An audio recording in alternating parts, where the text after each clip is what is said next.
Welcome, gentle traveler, to a story meant to slow your breath, soften your thoughts, and guide you safely into rest. A story where nothing must be done and nowhere must be reached. Only listen to as the world quiets itself around you, and as you settle comfortably, allow these words to become a distant horizon, steady and calm, inviting you onward without effort. Part 1. The white edge of the world begins at the farthest reach of the earth, where the planet exhales into silence, and the last lines of the map dissolve into pale imagination. And here Antarctica rests not as a place of cold, but as a presence of immense stillness. A continent breathing beneath layers of ice that have learned patience over millions of years. Ice that rises and falls almost imperceptibly, like a sleeping giant wrapped in white. Its dreams drifting slowly beneath frozen skies, and the snow falls without urgency. Each crystal taking its own unhurried path, spinning gently through the air as if time itself has decided to rest, and there is no rush here.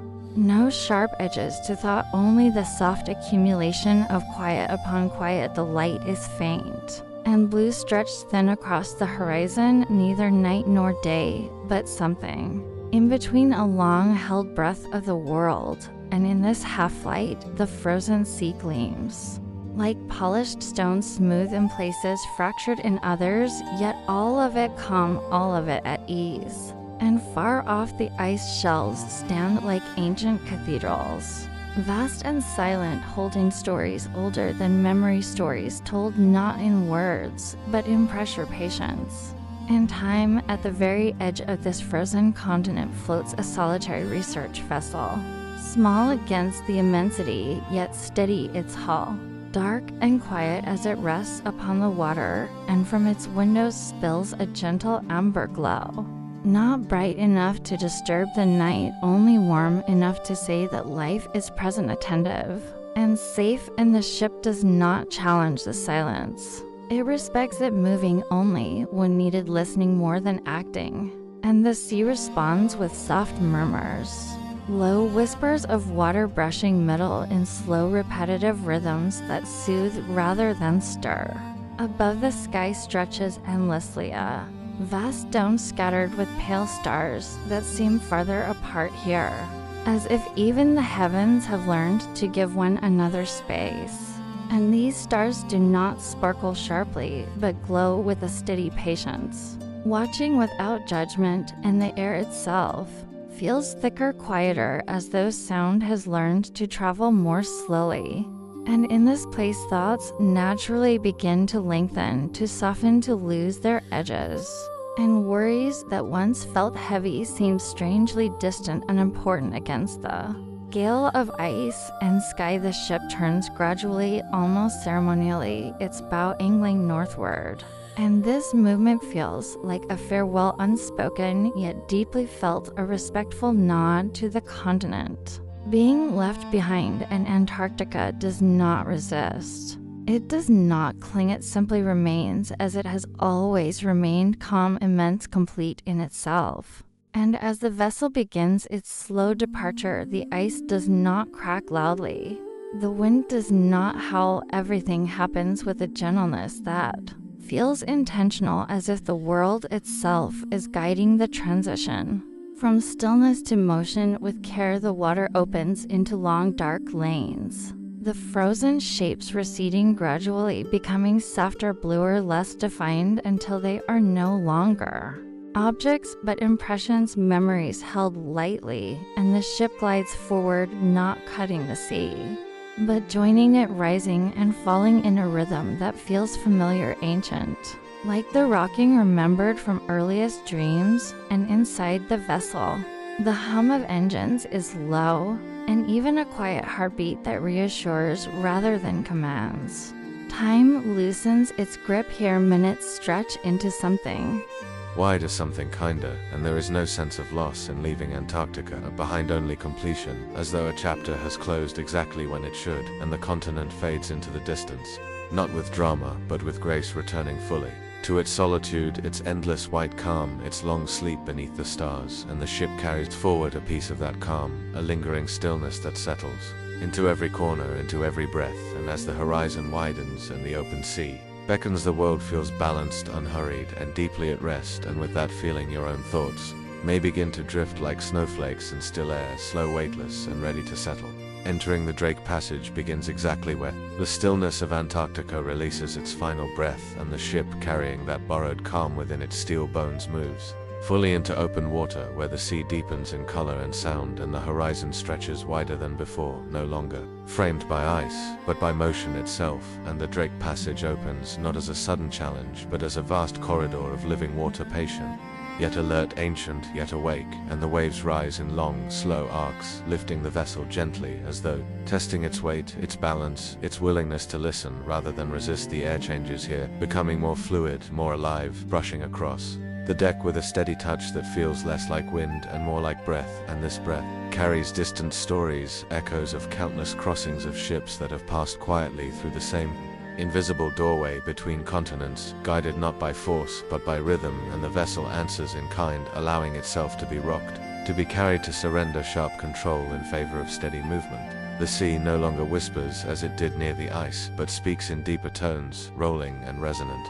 a continuous low song that rises and falls beneath the hull. And this song is neither threatening nor loud. It is measured, deliberate, like a lullaby sung by something vast that knows exactly how powerful it is, and therefore has no need to prove it. And each wave arrives, complete, lifting, holding, then releasing the ship back into the water with care. The sky above thickens, slightly, clouds layering themselves in soft gradients of gray and silver. Not heavy, not urgent, simply present, and the light dims into a gentle dusk-like glow that smooths every surface. It touches and stars fade for a while, not vanishing but resting behind the veil, allowing the world to grow quieter still. Inside the ship, movement slows naturally, footsteps soften, voices drop into murmurs, and even thoughts seem to match the tempo of the sea, lengthening, spacing themselves farther apart, and time becomes something felt rather than measured, marked by the roll of the hull and the steady pulse of engines that hum like a distant memory. The Drake Passage does not rush this crossing. It unfolds gradually, mile by mile, wave by wave, offering no sharp transitions, only a deepening immersion into motion, and the ship glides forward as though held in wide hands, neither pushed nor pulled, simply guided, and the water reflects the muted sky in long dark bands that slide past endlessly, hypnotically. There is a sense here of entering something vast, yet balanced, a place. As the ship continues deeper into the Drake Passage, the balance between calm and power begins to shift almost imperceptibly, like a dream changing scenes without waking the dreamer, and the air grows denser, carrying a quiet awareness that something vast is stretching awake, not suddenly, not violently, but with intention. As clouds gather layer by layer across the sky, soft-edged and expansive, turning the light into a muted silver glow that smooths every horizon, and the wind deepens, its voice no longer a whisper but a steady presence, speaking in low tones that wrap around the vessel rather than strike it, and the sea responds by lifting its surface into broader swells.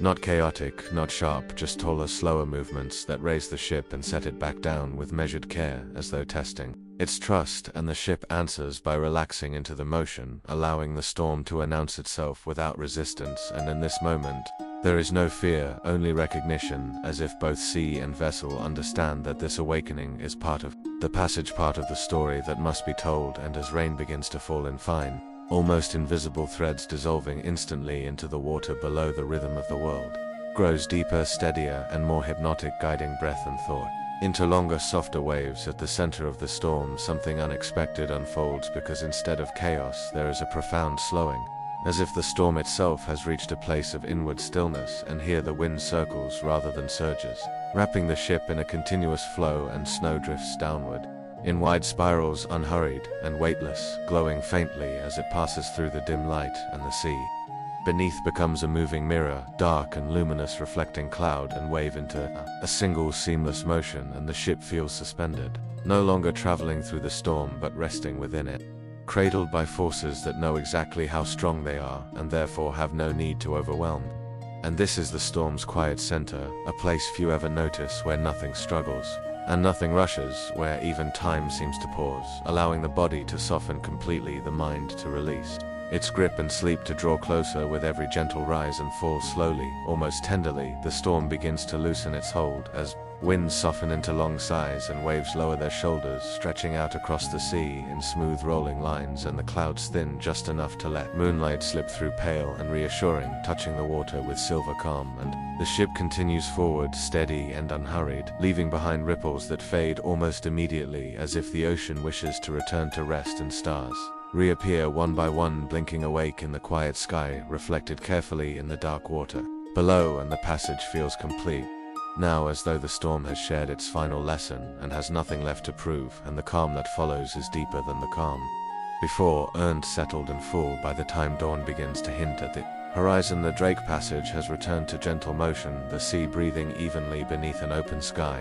and Antarctica exists now only as a distant memory folded neatly into the past, while the ship carries forward a profound stillness, its journey marked not by struggle but by harmony, and everything that needed to pass has passed exactly as it should: ice, wind, wave and storm, each completing their role, and somewhere between the low hum of the vessel and the endless roll of the ocean, sleep arrives fully, quietly wrapping the world in rest as the final chapter closes, not with an ending but with peace.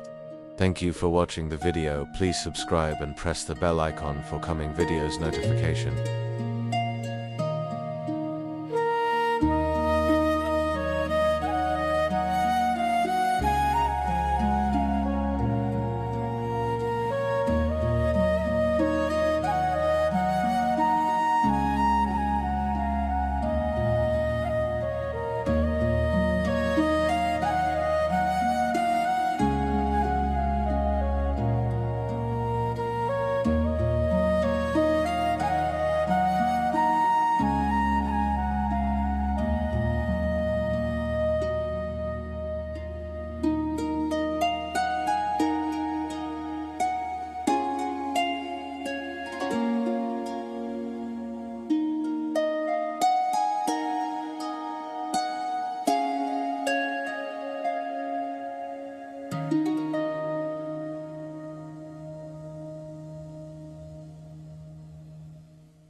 you.